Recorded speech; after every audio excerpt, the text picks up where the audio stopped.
Hello students.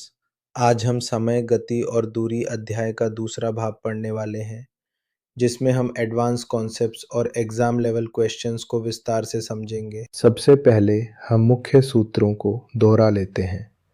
गति बराबर दूरी भाग समय, दूरी बराबर गति गुणा समय और समय बराबर दूरी भाग गति।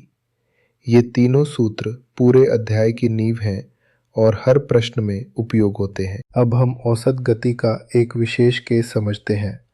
जब कोई व्यक्ति अलग अलग गति से समान समय तक चलता है तो औसत गति का सूत्र होता है औसत गति बराबर पहली गति प्लस दूसरी गति बटे 2।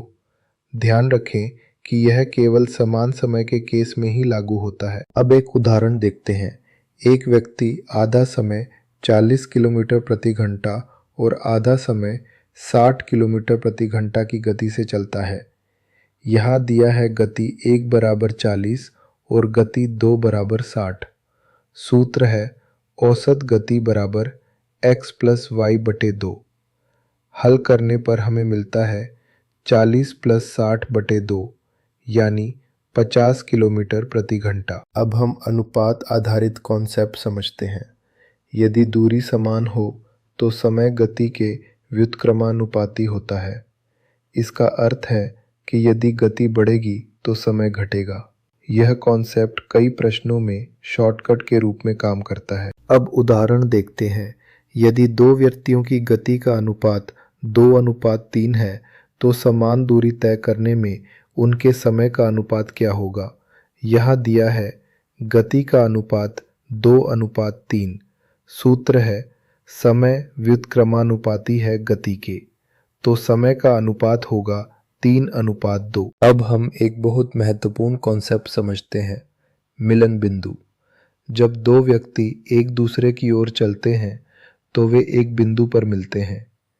इस स्थिति में दूरी का अनुपात गति के अनुपात के बराबर होता है। यह कॉन्सेप्ट प्रतियोगी परीक्षाओं में बहुत उपयोगी है। अब एक उदाहरण देखते हैं। दो व्यक्ति 60 किलोमीटर प्रति घंटा और 40 किलोमीटर प्रति घंटा की गति से चलते हैं। हमें दूरी का अनुपात ज्ञात करना है। सूत्र है दूरी समानुपाती है गति के, तो दूरी का अनुपात होगा 60:40 यानी 3:2। अब हम ट्रेन से जुड़े प्रश्न समझते हैं। ट्रेन वाले प्रश्नों में दूरी को ट्रेन की लंबाई माना जाता है। यदि प्लेटफॉर्म शामिल हो तो कुल दूरी ट्रेन और प्लेटफॉर्म की लंबाई का योग होती है। समय निकालने के लिए हम दूरी भाग गति का उपयोग करते हैं। अब एक उदाहरण लेते हैं। दो ट्रेनें 100 मीटर और 150 मीटर लंबी हैं। उनकी गति 10 मीटर प्रति सेकंड और 15 मीटर प्रति सेकंड है। वे विपरीत दिशा में चल रही हैं। यहाँ कुल दूरी होगी 100 प्लस 150 यानी 250 मीटर। सापेक्ष गति होगी 10 प्लस 15 यानी 25 मीटर प्रति सेकंड। समय होगा 250 भाग 25 यानी 10 सेकंड। अब हम ओवरटेकिंग का कॉन्सेप्ट समझते हैं। जब दो वस्तुएं एक ही दिशा में चलती हैं तो उनकी सापेक्ष गति दोनों की गति के अंतर के बराबर होती है। इसमें दूरी दोनों वस्तुओं की लंबाई का योग होती है। अब उदाहरण देखते हैं।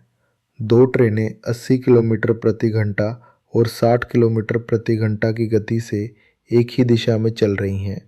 हमें उनकी सापेक्ष गति ज्ञात करनी है। सूत्र है सापेक्ष गति बराबर अंतर। हल करने पर 80 माइनस 60 यानी 20 किलोमीटर प्रति घंटा। अब हम नाव और धारा का कॉन्सेप्ट समझते हैं। जब नाव धारा के साथ चलती है तो उसकी गति बढ़ जाती है। जब धारा के विरुद्ध चलती है तो उसकी गति घट जाती है। डाउनस्ट्रीम गति होती है नाव की गति प्लस धारा की गति। अपस्ट्रीम गति होती है नाव की गति माइनस धारा की गति। अब एक उदाहरण देखते हैं। एक नाव की धारा के साथ गति 10 किलोमीटर प्रति घंटा है और धारा के विरुद्ध गति 6 किलोमीटर प्रति घंटा है। सूत्र है नाव की गति बराबर डाउनस्ट्रीम प्लस अपस्ट्रीम बटे 2 और धारा की गति बराबर डाउनस्ट्रीम माइनस अपस्ट्रीम बटे 2। हल करने पर नाव की गति 8 किलोमीटर प्रति घंटा और धारा की गति 2 किलोमीटर प्रति घंटा। अब हम एक उन्नत कॉन्सेप्ट समझते हैं, डिले। जब किसी ट्रेन की गति कम हो जाती है तो उसे दूरी तय करने में अधिक समय लगता है। इस प्रकार के प्रश्नों में हमें इक्वेशन बनाकर हल करना होता है। अब अंतिम उदाहरण देखते हैं। एक ट्रेन अपनी सामान्य गति के 3/4 से चलती है और 10 मिनट देर से पहुंचती है। दूरी 20 किलोमीटर है।